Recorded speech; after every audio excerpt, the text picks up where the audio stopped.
أبناء شعب مصر العظيم، أحييكم جميعا بتحية الإسلام، فالسلام عليكم ورحمة الله وبركاته. وأهنئكم من قلبي بحلول شهر رمضان الكريم.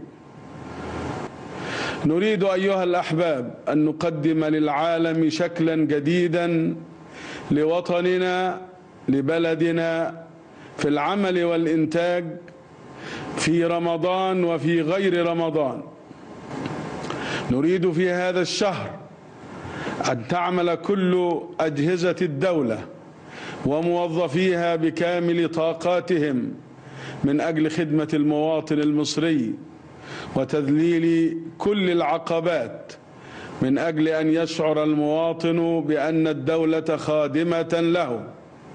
فوطننا مصر يستحق منا جميعا، ونحن في شهر العطاء، في شهر التضحية، نريد أن نغلب المصلحة العامة على الخاصة، وأن نقدم الواجبات على الحقوق، وأن نساهم جميعا في عبور مصر من هذه المرحلة. إنني أشعر بكم جميعا، أشعر بكل محروم في مصر، بكل فقير في مصر، بكل مظلوم في وطني.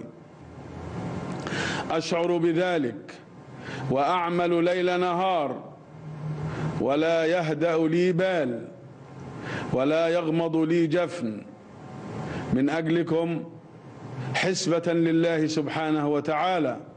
رمضان مع الإتقان، الصيام يدعونا أن نستشعر حاجات بعضنا البعض، نستشعر أن هذا الشعب له كرامة، وهو حر، وهو يتمتع بكامل حقوقه.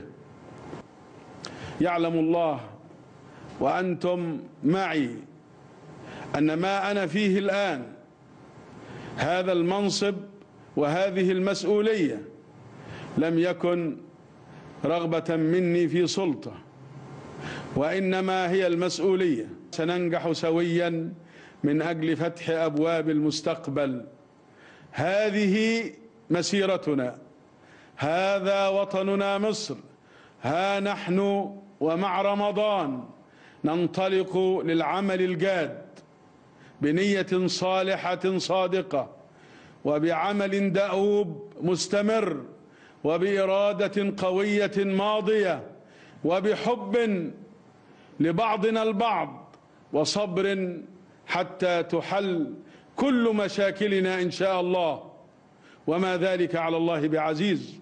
نتوجه إلى الله بالدعاء أن يوفقنا لما يحب ويرضى، وأن يهدينا جميعا إلى سواء السبيل. والسلام عليكم ورحمة الله وبركاته. إذن مشاهدينا، كانت هذه كلمة